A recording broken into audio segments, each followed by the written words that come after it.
Hello students, आज हम लोग पढ़ेंगे functions, definition of functions.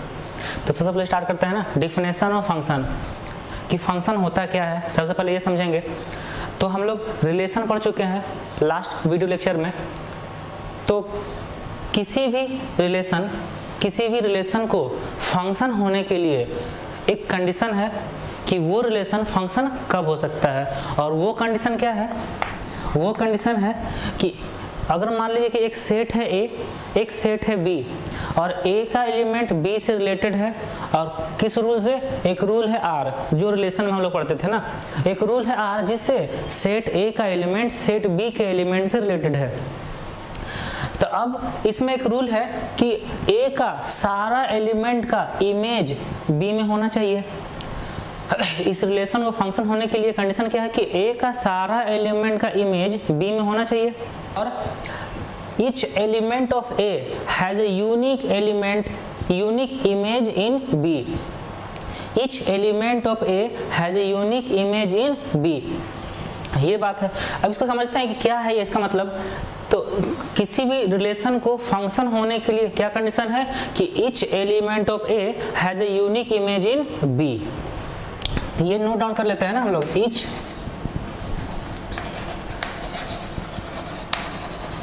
element of A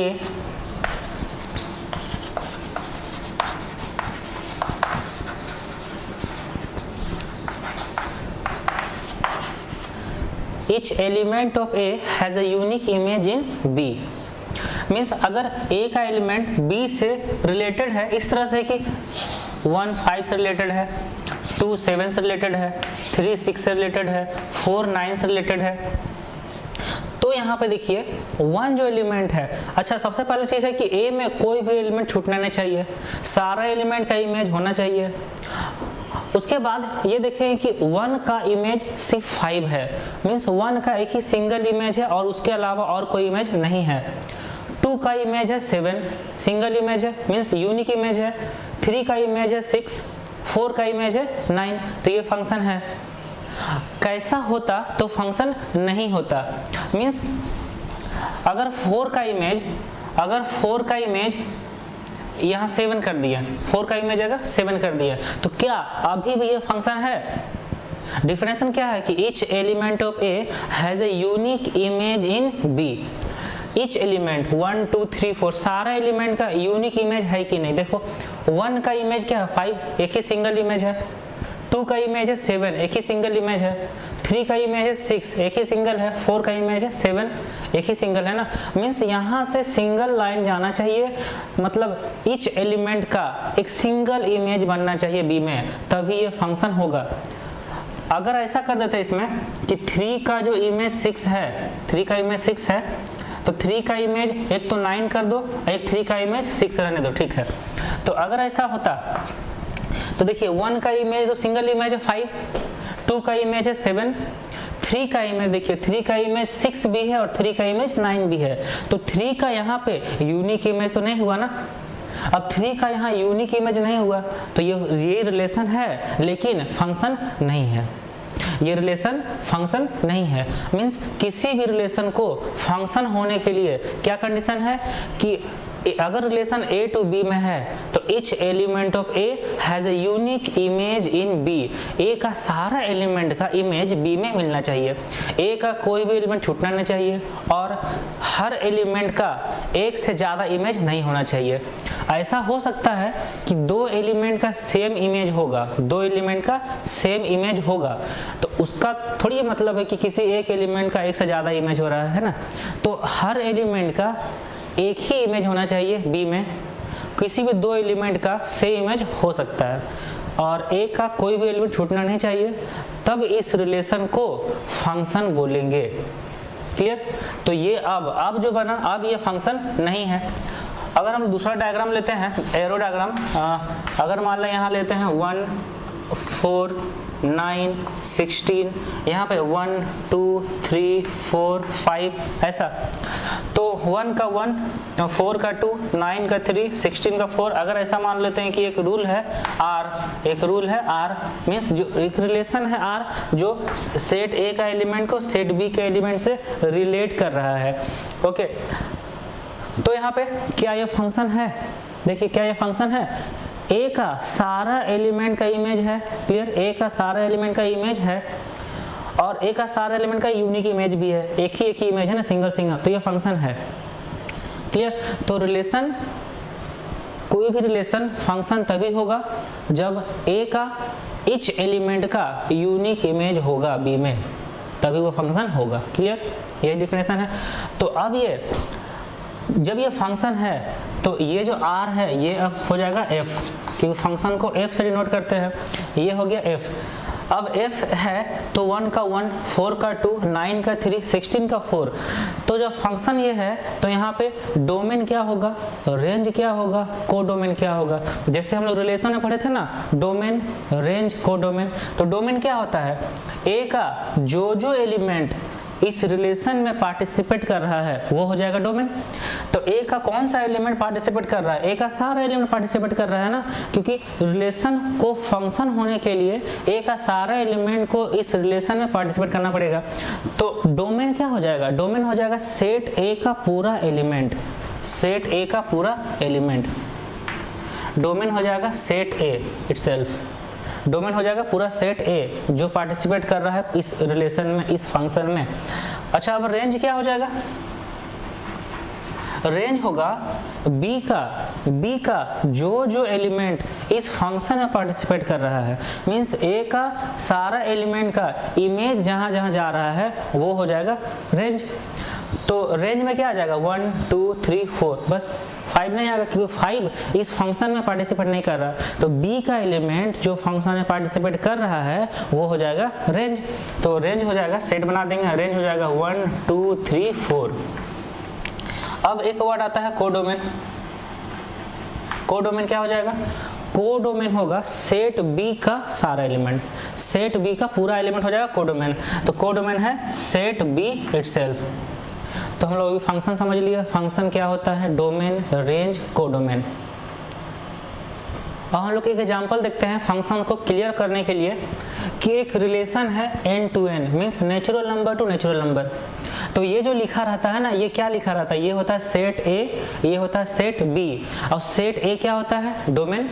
set A होता है डोमेन और सेट B होता है कोडोमेन। मींस ये डोमेन और कोडोमेन दिया है।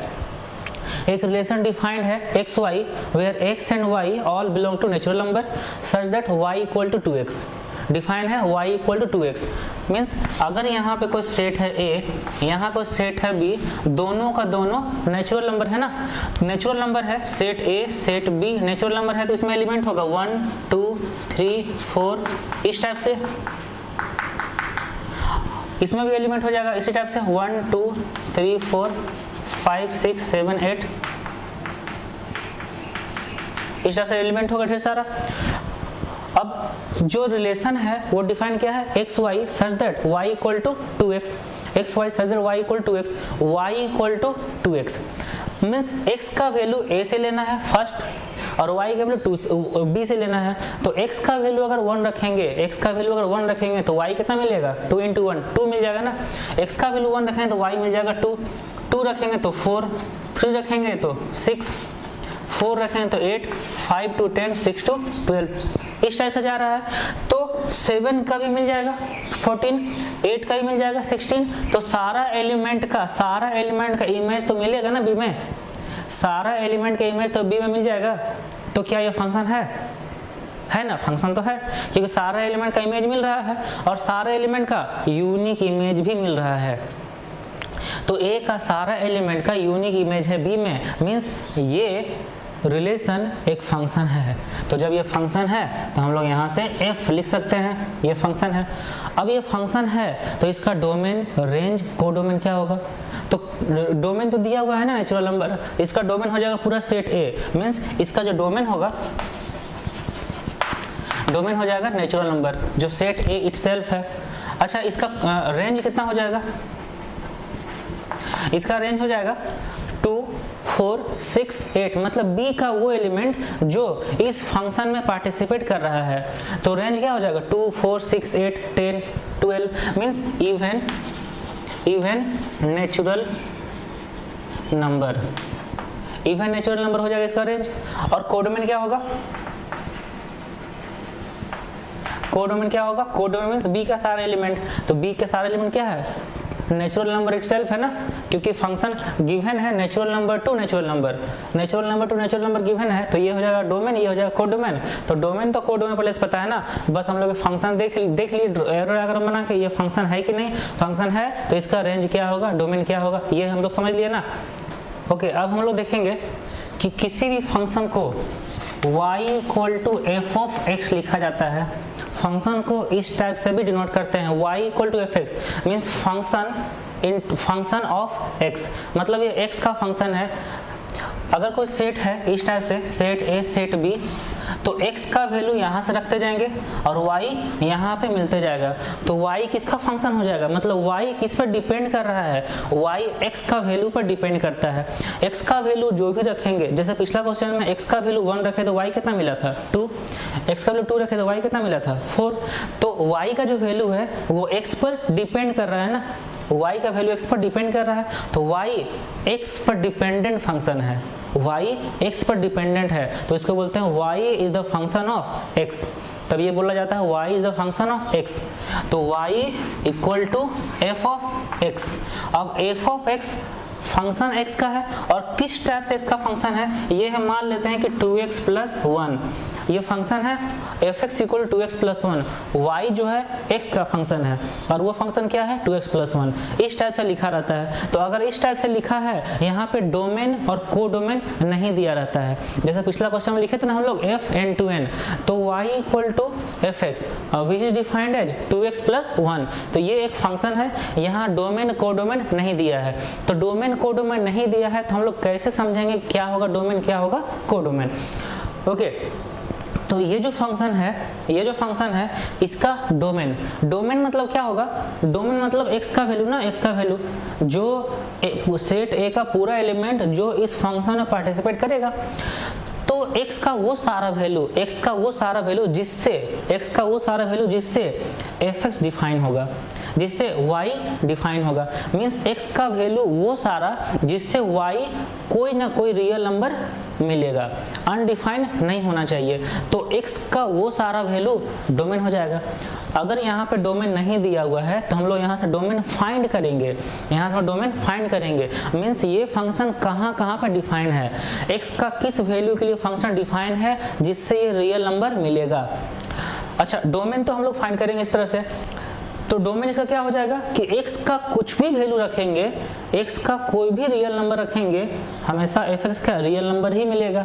ऐसा कुछ नहीं ना है कि x का वैल्यू कुछ नहीं रख सकते हैं, जैसे x का वैल्यू 0 रख सकते हैं 1 आउटपुट देगा, x का वैल्यू 1 रखेंगे 3 आउटपुट देगा, x वैल्यू 2 रखेंगे तो 5 आउटपुट देगा, तो x का वैल्यू कुछ भी रखेंगे आउटपुट एक रियल नंबर ही देगा। तो ये अगर फंक्शन डिफाइन है y equal to fx which is defined as 2x plus 1, तो इसका डोमेन हो जाएगा, डोमेन मीन्स x का वैल्यू क्या रख सकते हैं, पूरा रियल नंबर रख सकते हैं, तो पूरा रियल नंबर रख सकते हैं। अच्छा, ये तो सेट A डिफाइन हो गया ना कि x का वैल्यू पूरा रियल नंबर होगा। अच्छा, y क्या होगा, मीन्स कोडोमेन क्या है, कोडोमेन जब भी गिवन नहीं है, जब भी गिवन नहीं होता है तो हम लोग ना इसको रियल नंबर एज्यूम करते हैं कि ये जो फंक्शन है ये फंक्शन डिफाइन कहाँ से कहाँ है, x to real number, x हो जाएगा डोमेन जो इसको फाइंड करेंगे जो यहाँ पर रियल नंबर है, और कोडोमेन क्या होगा रियल नंबर, क्योंकि गिवन नहीं है, गिवन जब नहीं है तो सबसे बड़ा सेट क्या होता है रियल नंबर, तो रियल नंबर को एज्यूम कर लेंगे यहाँ पे, तो कोडोमेन होगा रियल नंबर। और रेंज क्या आ जाएगा, रेंज x का वैल्यू रखने पर y का जो वैल्यू आउटपुट मिलेगा वो हो जाएगा रेंज।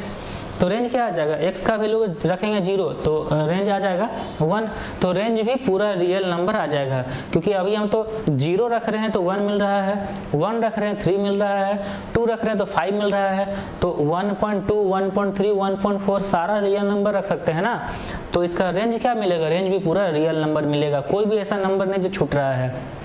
ठीक है। तो हम लोग डोमेन रेंज बाद में नेक्स्ट वीडियो लेक्चर में स्पेशल डिस्कस करेंगे। तो अभी हम लोग ये समझते हैं कि किसी भी फंक्शन को y equal to f x equal to 2x + 1 इस टाइप से लिखा जाता है जहां डोमेन कोडोमेन नहीं गिवन होता है। तो कोडोमेन को हम लोग रियल नंबर एज्यूम करेंगे। और डोमेन क्या होता है? जहां पर x डिफाइन है, जहां पर ये x का रखने पर y एक particular value particular real number आएगा। तो ये हो जाएगा f x equal to x + 1। अब यहाँ से जब ये x का फंक्शन है, तो f ऑफ 1 कितना मिलेगा? f of x equal to 2x + 1। f of 1 means x का वैल्यू अब हम लोग 1 रख रहे हैं ना, x का वैल्यू हम लोग अब 1 रख रहे हैं। तो x का वैल्यू 1 रख रहे हैं, तो जहाँ जहाँ x है वहाँ 1 रख देंगे। तो ये हो जाएगा 2 × 1 + 1 मीन्स कितना? 3 ना। तो f ऑफ 1 इक्वल टू 3 आ गया। अच्छा, अब हम लोग यहाँ से f ऑफ 2 फाइंड करेंगे। f ऑफ 2 कितना आ जाएगा? f ऑफ 2 मीन्स x का वैल्यू यहाँ पे 2 रख दिए हैं, तो यहाँ भी x का वैल्यू 2 रखा जाएगा ना। तो ये हो जाएगा 2 × 2 + 1 मीन्स 5। अगर हम लोग ऐसा फाइंड करेंगे f ऑफ t मतलब x का वैल्यू हम लोग t रखते रहे हैं। तो जब f ऑफ t होगा 2 × t + 1, क्योंकि f ऑफ x था 2 × x + 1, तो f ऑफ t कितना होगा? 2 × t + 1। अच्छा, यहाँ से f ऑफ x² कितना होगा? f ऑफ x² ये कितना होगा? f ऑफ x है 2 × x + 1, तो f ऑफ x² कितना होगा? x यहाँ पे x है, तो इस फंक्शन में x यहाँ लिखा हुआ 2 × x + 1। अगर x के प्लेस पे x² रखेंगे तो यहाँ भी x के प्लेस पे x² हो जाएगा, तो ये बन जाएगा 2 × x² + 1। तो f ऑफ x² बन जाएगा 2 × x² + 1। क्लियर ना? ये समझ में आ गया कि अगर ये फंक्शन x में है तो x के जगह पर जो भी रखेंगे तो ये डिफिनेशन में भी x के प्लेस पर वो आ जाएगा। अब हम लोग देखेंगे graphical representation of a function. किसी फंक्शन का ग्राफिकल रिप्रेजेंटेशन, कि ग्राफ से हम लोग चेक करेंगे कि वो फंक्शन है कि नहीं। चलिए मान लेते हैं कि एक ग्राफ है इस टाइप से ग्राफ है। तो ये ग्राफ है, ये x का वैल्यू और यहाँ से y का वैल्यू मिलेगा। हॉरिजॉन्टल में x का वैल्यू और ये y का वैल्यू, मतलब x हो जाएगा इनपुट और y हो जाएगा आउटपुट। ओके, अब यहाँ से ये चेक करना है कि x का किसी एक वैल्यू पर, मान लेते हैं x का वैल्यू यहाँ पे है x1, x का किसी एक वैल्यू पर y कितना मिल रहा है? x का किसी एक वैल्यू पर y कितना मिल रहा है? मीन्स एक वर्टिकल लाइन ड्रॉ करेंगे जो x1 से क्रॉस करेगा, एक वर्टिकल लाइन ड्रॉ करेंगे जो x1 से क्रॉस कर रहा है। और अगर ये लाइन कर्व को एक ही पॉइंट पर कट कर रहा है, अगर ये लाइन कर्व को एक ही पॉइंट पर कट कर रहा है, इसका मतलब है कि एक x के वैल्यू के लिए एक ही y है। और ये x और y होता क्या है? यहाँ पे रखते हैं x का वैल्यू, यहाँ मिलता है y का वैल्यू, तो एक x के वैल्यू के लिए एक ही y है। ठीक, और तो ये क्या हो जाएगा? ये फंक्शन है और x में कोई भी वैल्यू छूट नहीं रहा है, मीन्स x का वैल्यू कुछ भी रख सकते हैं, y हमेशा एक यूनिक आउटपुट देगा, तो मतलब ये फंक्शन तो है। और अगर हम लोग ये ऐसा ग्राफ बना लेते हैं कि ये इस टाइप से है और ये मान लेते हैं ऐसा ग्राफ है, तो अगर ये कोई पॉइंट लेते हैं x1, इस x1 मतलब एक सिंगल x1 में कितना y मिल सकता है? तो यहाँ से एक वर्टिकल लाइन ड्रॉ करेंगे जो x1 से क्रॉस करेगा, और ये लाइन इस कर्व को 3 पॉइंट पर कट कर रहा है, इसका मतलब हुआ कि एक सिंगल x1 के लिए y कितना मिल रहा है? 3y मिल रहा है, मीन्स एक सिंगल x1 के लिए 3y मिल रहा है, तो ये फंक्शन नहीं है। तो ग्राफिकल रिप्रेजेंटेशन ऑफ फंक्शन में हम लोग ये इसको बोलते हैं वर्टिकल लाइन टेस्ट। ये हो जाएगा वर्टिकल लाइन टेस्ट।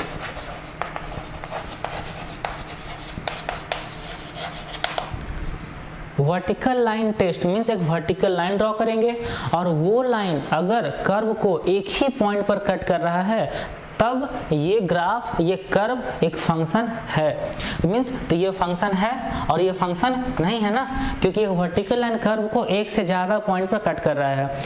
एक ही पॉइंट पर कट करेगा तभी वो फंक्शन होगा, नहीं तो फंक्शन नहीं होगा। एक एग्जांपल लेते हैं ना हम लोग, अगर एग्जांपल लेते हैं y = sin x, y = sin x एक फंक्शन है कि नहीं ये चेक करेंगे। तो हम लोग sin x का कर्व ड्रॉ करने जानते हैं, साइन एक्स का कर्व इस टाइप से होता है ना, साइन एक्स का कर्व। तो ये 0, ये पाई बाई 2 पर, ये पाई, ये 3 पाई बाई 2 पर, ये 2 पाई, इस टाइप चलता जाता है। और इधर भी कर्व होगा। तो ये फंक्शन है कि नहीं, तो इसके लिए क्या करेंगे, वर्टिकल लाइन टेस्ट। एक कहीं भी किसी भी पॉइंट पे एक वर्टिकल लाइन ड्रॉ कर देंगे। मान लीजिए वर्टिकल लाइन ड्रॉ कर दिए, ये कर्व को कितने पॉइंट पे कट कर रहा है, ये y को साइन ऐसा ही कर्व है ना, y को साइन यही कर्व है ना, इस कर्व को एक ही पॉइंट पर कट कर रहा है, मीन्स ये फंक्शन है।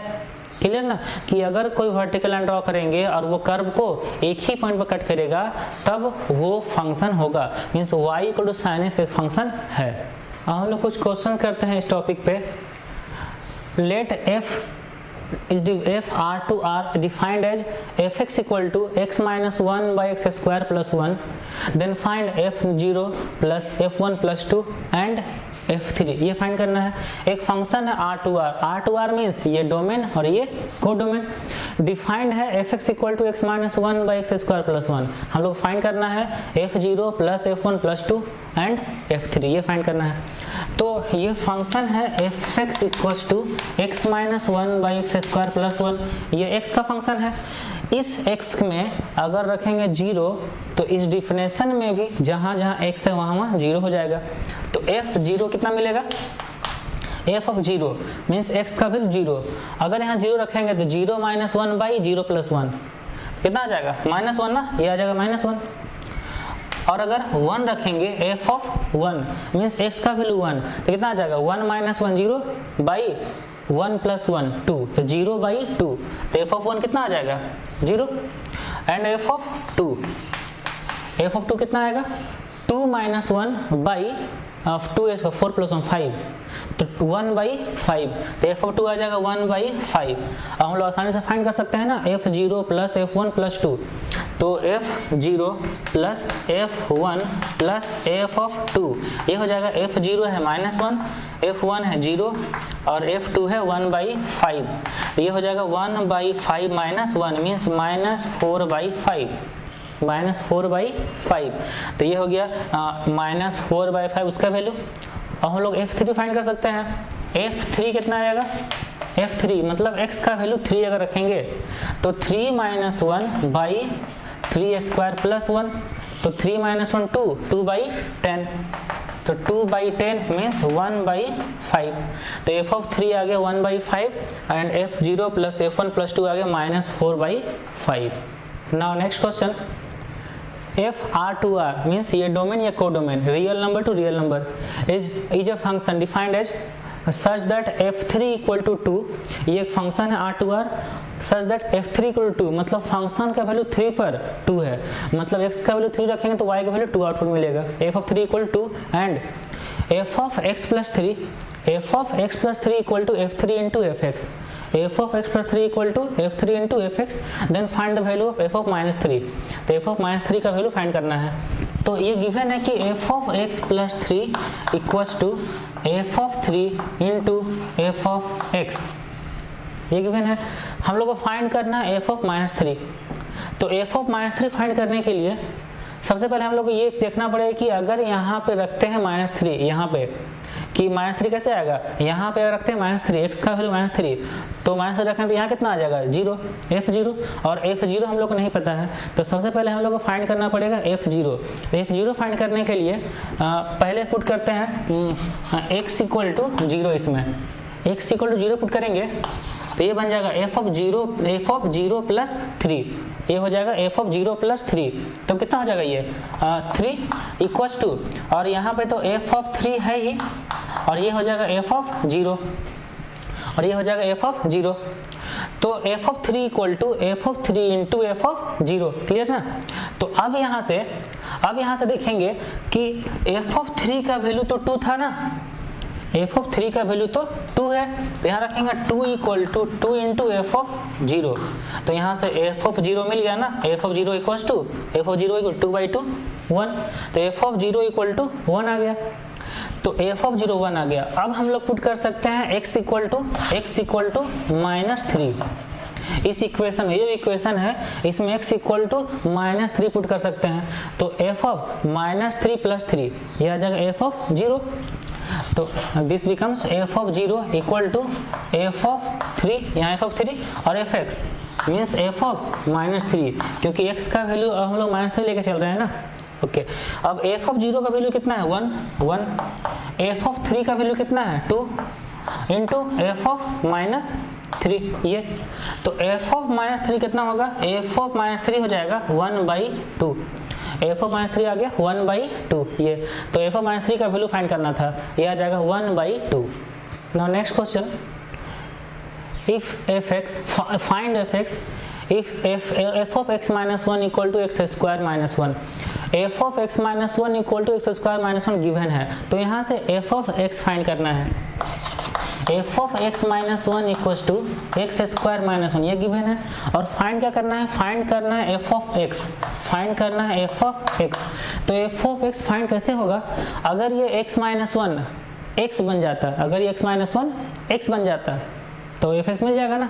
तो हम लोग ये मान लेते हैं कि हम लोग को फाइंड करना है f ऑफ कैपिटल X, ऐसा मान लेते हैं, कैपिटल X को लास्ट में स्मॉल x में चेंज कर देंगे, तो x minus 1 को अगर हम लोग एज्यूम कर लेंगे कैपिटल X, तो x minus 1 को एज्यूम कर लेंगे कैपिटल X, तो small x will be x plus 1, small x will be x plus 1, अब ये x बन जाएगा x plus 1, तो जब ये x plus 1 बनेगा तो ये x minus 1 तो कैपिटल X बन गया, x minus 1 को कैपिटल X लिख दिए, और यहाँ जो स्मॉल x है इसको कन्वर्ट करना कैपिटल X में, तो x square means x plus 1 का होल स्क्वायर माइनस 1 ये ना, तो f of x equals to x square plus 2x plus 2 minus plus 1 minus 1, क्योंकि इसका एक्सपेंड कर दिए, तो f of x equals to x square plus 2x, ये 1 और माइनस 1 कैंसिल, तो अब ये आ जाएगा, ये आ गया फंक्शन ऑफ कैपिटल X में, इस कैपिटल X को हम लोग स्मॉल x में, स्मॉल t में, स्मॉल p में कन्वर्ट कर सकते हैं ना,